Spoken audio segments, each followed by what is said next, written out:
Hello everyone, ફરી આવી છું તમારી વચ્ચે એક મકાઈ ચાટની રેસીપી લઈને. તો ચાલો આપણે તે જોઈએ. અહીં મેં એક મકાઈ લીધેલી છે, તેની આપણે છાલ કાઢી લઈશું. ત્યારબાદ મકાઈને આપણે બાફવા મૂકશું. તેની માટે પાણી લીધું છે અને ગેસની ફ્લેમ મેં હાઈ રાખી છે, જેથી આપણી મકાઈ બફાઈ સારી રીતે જાય.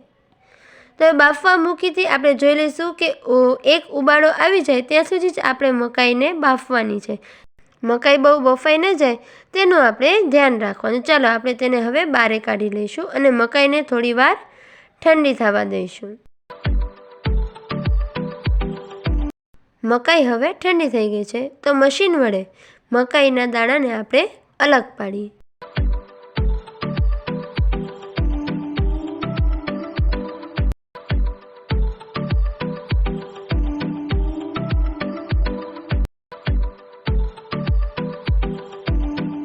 મકાઈના દાણાને હવે આપણે આ રીતે મશીન વડે અલગ પાડી લીધા છે.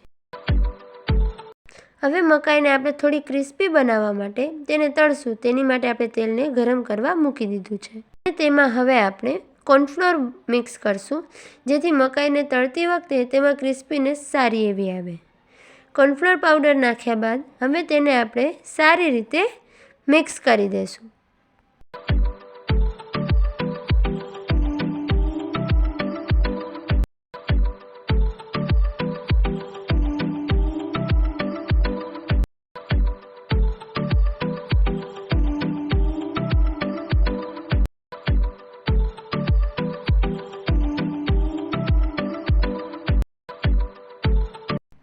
કોર્નફ્લોર પાવડર મિક્સ થઈ ગયા બાદ હવે તેલ ગરમ થઈ ગયું હશે, તો એમાં આપણે મકાઈને તળવા મૂકશું.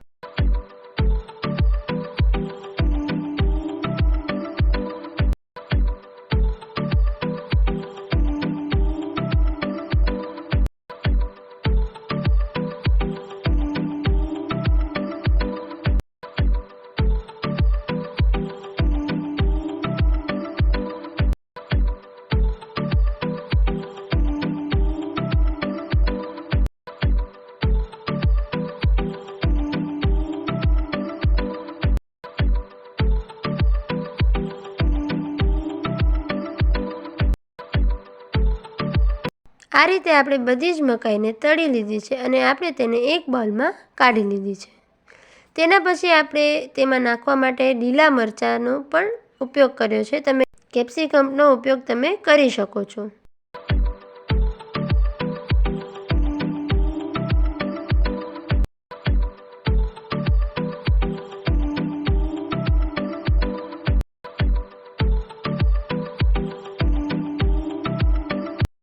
બાઉલમાં કાઢેલી મકાઈ બાદ તેમાં આપણે સંચળ પાવડર નાખશું. પછી આમચૂર પાવડર સ્વાદ અનુસાર આપણે નાખશું અને આપણે તેમાં નમક નાખશું સ્વાદ અનુસાર અને લાલ મરચું પાવડર આપણે તેમાં નાખશું અને ત્યારબાદ લીલા મરચાં સમાર્યા હતા તે પણ આપણે આમાં એડ કરીશું.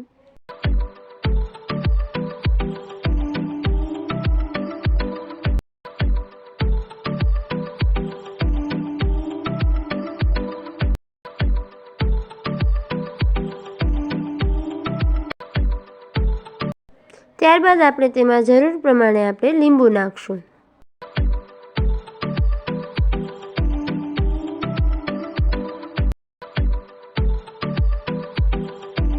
લીંબુ નાખ્યા બાદ આપણે તેને સારી રીતે મિક્સ કરી લઈશું, જેથી તેની અંદર નાખેલા બધા જ મસાલા સારી રીતે મિક્સ થઈ જાય.